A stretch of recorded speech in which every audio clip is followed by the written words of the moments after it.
Hi hello అందరికీ good morning. ఎలా ఉన్నారు ఫ్రెండ్స్? అందరూ బాగుండాలని కోరుకుంటున్నాను. నాకున్న 380 సబ్స్క్రైబ్స్కి కూడా ఒకటి చెప్పాలి ఫ్రెండ్స్. నేనైతే యూట్యూబ్ చేయడానికి కారణం ఏంటంటే నా కష్టం ఏంటో మీ అందరికీ తెలియాలని అయితే చేస్తున్నాను. డెలివరీ బాయ్గా ఎలా ఉంటుంది ఏంటన్నది నిజంగా ఎండలోని, వర్షంలోని, వరదలోని, పండగలోని, పబ్బాల్లోని అన్నీ తిరగాలి. అయితే చేయాలి ఫ్రెండ్స్. అయితే నేను ఎప్పుడు కూడా మీకు డెలివరీ బాయ్గా కనిపించను, కానీ డెలివరీ బాయ్గానే చేస్తాను. ఎందుకంటే ఇదేంటి ఈ అబ్బాయి డెలివరీ బాయ్గా కనిపించడం ఏదో స్టైలిష్గా కనిపిస్తుందని అనుకుంటున్నారు మీరు ఫ్రెండ్స్. నేను బ్యాగులు అన్నీ అలాంటివి సెంచులు లాంటివి మోయిన్ జస్ట్ ఒక డెలివరీ బాయ్ అంటే సింపుల్గా చేసేస్తాను.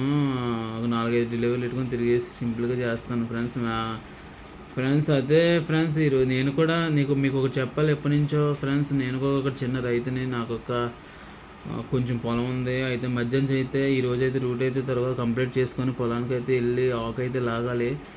ఆకులాగి అయితే మా అమ్మ అయితే నాకు చెప్పింది పొద్దున్నే, ఆకు లాగాలి బాబు కొంచెం అని చెప్తే నేనైతే సరే అమ్మ లాగుతానని చెప్పాను. అయితే యాక్చువల్గా అయితే సడన్గా అయితే ఫోన్ చేసింది.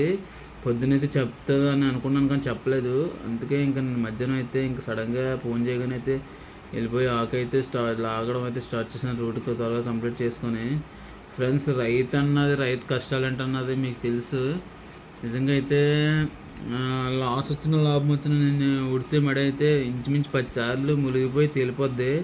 నిజంగా అయితే ఎన్నిసార్లు చచ్చిపోద్దో. ఎక్కడి నుంచో ఆకులు ఆకొచ్చి దాన్ని అయితే ఉడిసాను. అయినా సరే అది చాలా కష్టంగా పండుతుంది.